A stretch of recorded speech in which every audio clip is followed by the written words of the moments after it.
This is the 52nd segment of our series, Because It's True, making the case for Christianity in bite-sized pieces. If we're going to discuss existential issues, then the one that you can expect to rush to the surface is going to be the issue of hope. Because people cannot live without hope. Erik Erikson, the clinical psychologist, teaches that the very first thing that babies are looking to build when they're born is hope. It's anchored in their needs. It's anchored in their fears. It's anchored in their yearning from the very moment that they're delivered for provision, for comfort, for nurturing, for love, for food.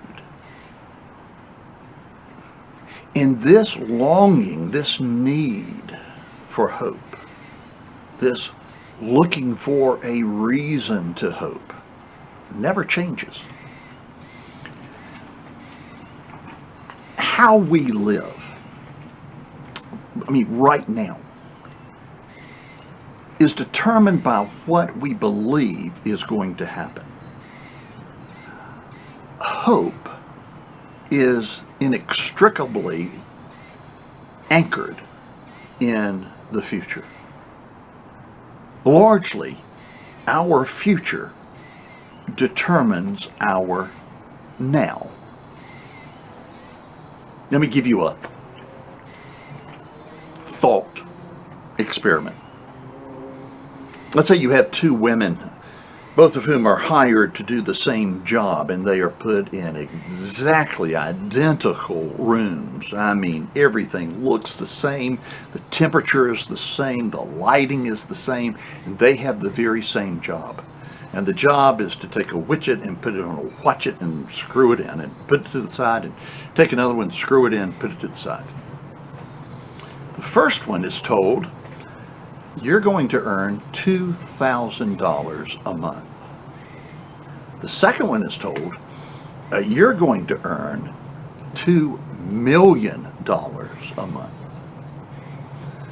When they have a lunch break, they get together, and the first one says, this is just so boring and tedious. I don't know how I'm going to be able to stand it. Don't you feel that way? And the second one, the one who's going to make $2 million a month, says, no, I'm having no problems at all. I whistle while I work. You see, the difference is the expectations of the two are radically different. Their anticipation of the future is radically different. Now, Erikson goes on to teach that this hope, if it's solid, has to be built on trust. For the baby, it is the trustworthiness of the one who is caring for the baby. Hope without trust is useless. It's no hope at all. And Christian hope comes in at this point dramatically, because it is in fact built on trust. Now, you need to understand that when the Bible uses the word hope, it's not talking about wishful thinking. Sometimes we say, I sure hope it doesn't rain.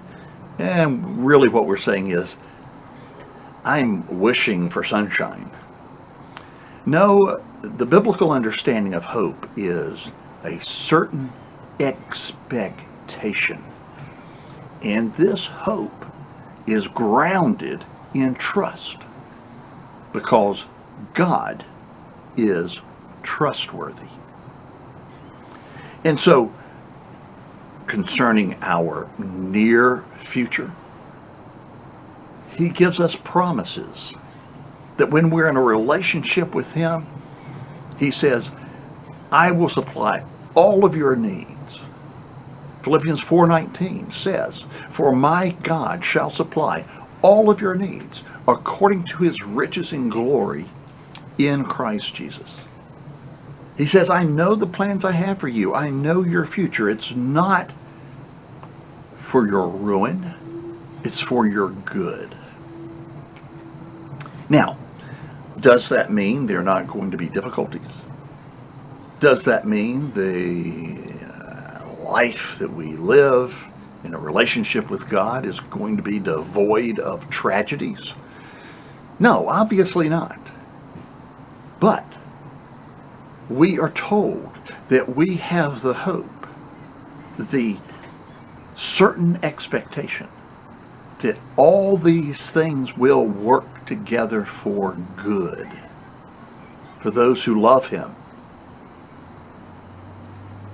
Then if the worst that happens, and eventually it will, you die, then even death, the great hope thief,